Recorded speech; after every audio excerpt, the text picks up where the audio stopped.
Assalamualaikum warahmatullahi wabarakatuh. Pada video ini kita akan membahas mengenai kontrak kuliah pada mata kuliah Multimedia Design untuk semester ganjil tahun ajaran 2020-2021. Di dalam kontrak kuliah ini ada 5 hal yang akan kita bahas: learning outcome, bentuk kuliah, materi kuliah, komponen penilaian, dan yang terakhir aturan mengenai presensi. Terkait learning outcome, setelah kuliah selama 1 semester, maka mahasiswa diharapkan untuk mencapai 3 learning outcome. Yang pertama, mahasiswa mampu memahami fungsi multimedia dalam meningkatkan kualitas produk akhir. Yang kedua, mahasiswa mampu memahami bagaimana cara mendesain multimedia agar peningkatan kualitas produk benar-benar optimal. Dan yang ketiga, mahasiswa mampu mendesain dan mengembangkan aplikasi yang terintegrasi dengan multimedia.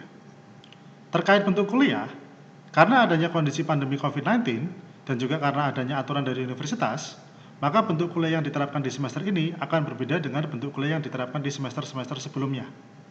Dalam 1 semester ini, kuliah kita akan terdiri dari 16 pertemuan, di mana 15 pertemuan dalam bentuk kuliah biasa dan 1 pertemuan dalam bentuk ujian interview.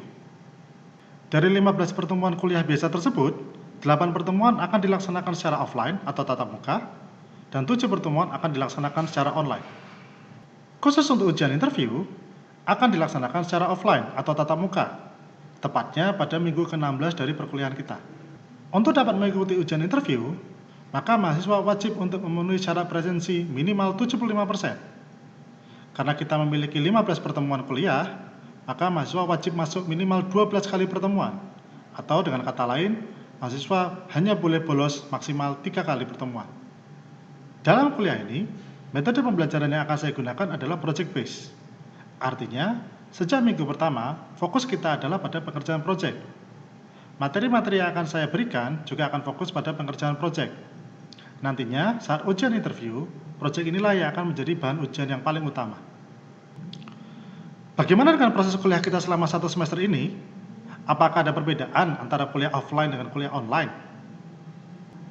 Untuk kuliah offline, kita akan menjalani kuliah dengan tatap muka seperti yang biasa kita lakukan selama ini. Hanya saja fokus materi yang akan saya sampaikan di dalam kuliah berkisar pada pengerjaan proyek. Sedangkan untuk kuliah online, ada beberapa perbedaan yang perlu saya sampaikan di video ini. Pertama, saya ingin meminimalisir pertemuan dalam bentuk meeting atau pertemuan dalam bentuk streaming.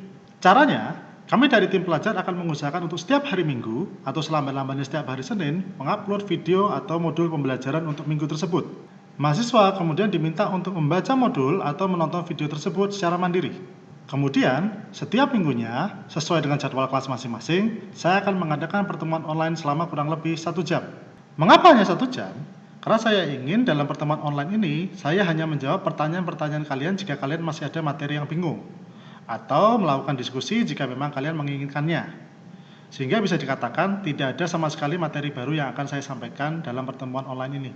Tentunya waktu 1 jam ini sangat tentatif sekali. Artinya, jika 1 jam itu cukup, maka setiap minggunya kita akan bertemu selama 1 jam.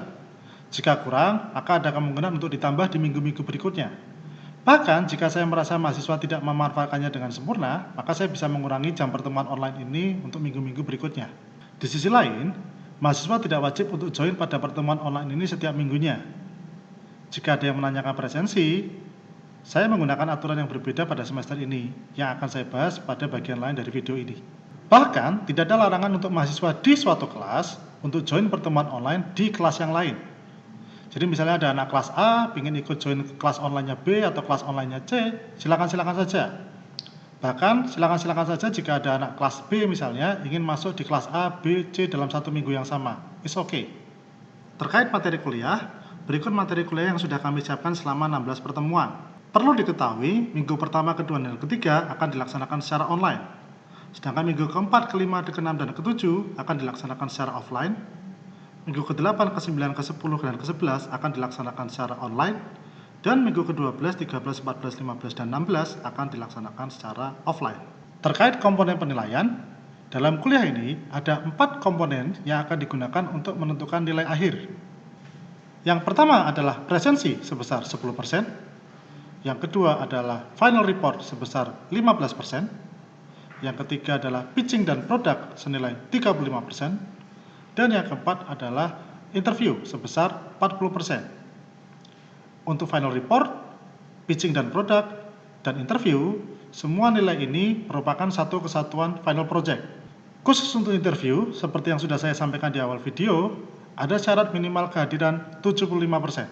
Terkait remedi, semua nilai selain presensi bisa diremedi, dengan syarat nilainya harus ada.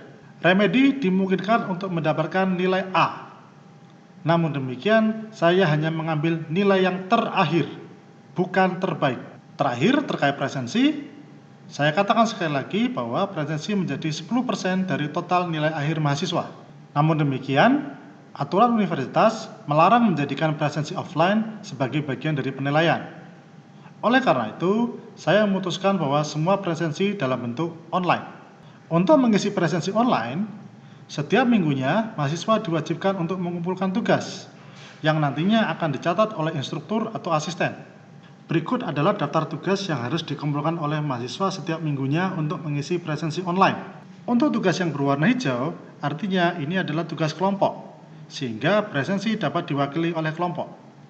Namun untuk yang warna kuning, ini adalah tugas individu, artinya presensi tidak bisa diwakilkan oleh kelompoknya.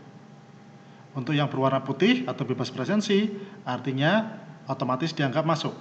Agar lebih jelas tentang detail tugas setiap minggunya, mahasiswa disarankan untuk membaca guideline yang nantinya akan dikeluarkan bersamaan dengan video ini. Untuk informasi lebih lanjut, mahasiswa disarankan untuk sering memonitor e-learning My Class. Di situ akan banyak informasi terkait pengumuman, guideline-guideline mengenai tugas atau mengenai project, slide-slide kuliah lama, bahkan terdapat forum diskusi untuk tanya jawab. Sekian dari saya, terima kasih. Assalamualaikum warahmatullahi wabarakatuh.